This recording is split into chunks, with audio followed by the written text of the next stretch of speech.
Inverse proportion. Now, inverse proportion means that as one thing increases, something else goes down. And we can write that as y is inversely proportional, so that's 1 over, and in this case it's c. So it's always 1 over when it's inverse, because as c is increasing, this gets smaller. So if c was 5, then y is a fifth, which is smaller. If c was 100, then y would be 1 over 100, so y is getting smaller. It says when y is 12, c is 2. So as an equation, we write y equals, and this time it's k over c. It says when y is 12, c is 2. So we've got k over 2. So what number divided by 2 gives you 12? It's 24. So our equation here, we can write as y is equal to 24 over c. It says find y when c is 4. So we can write y equals 24 over 4, which is 6. It says find c when y is 3. So we've got 3, and we're using this again, the most important thing. So 3 equals 24 over c. So times c up, so we've got 3c is 24, divide it by 3, so c has to be 8. Next question, it says we'll go with p. P is inversely proportional, so that's 1 over, to the square of q.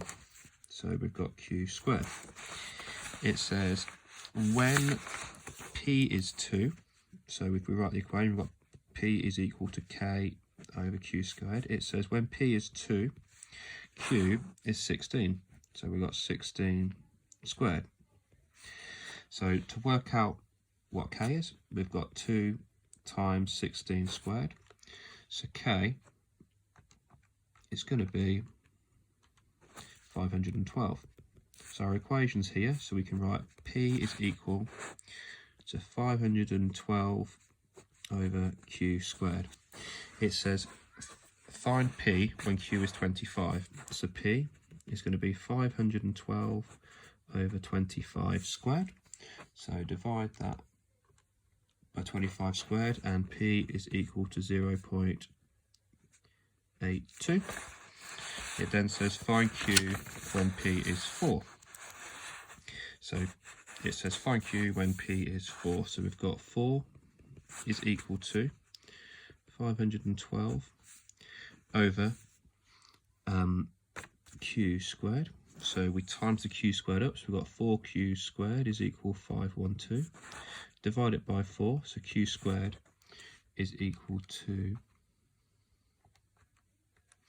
128, and then we square root 128, and that gives us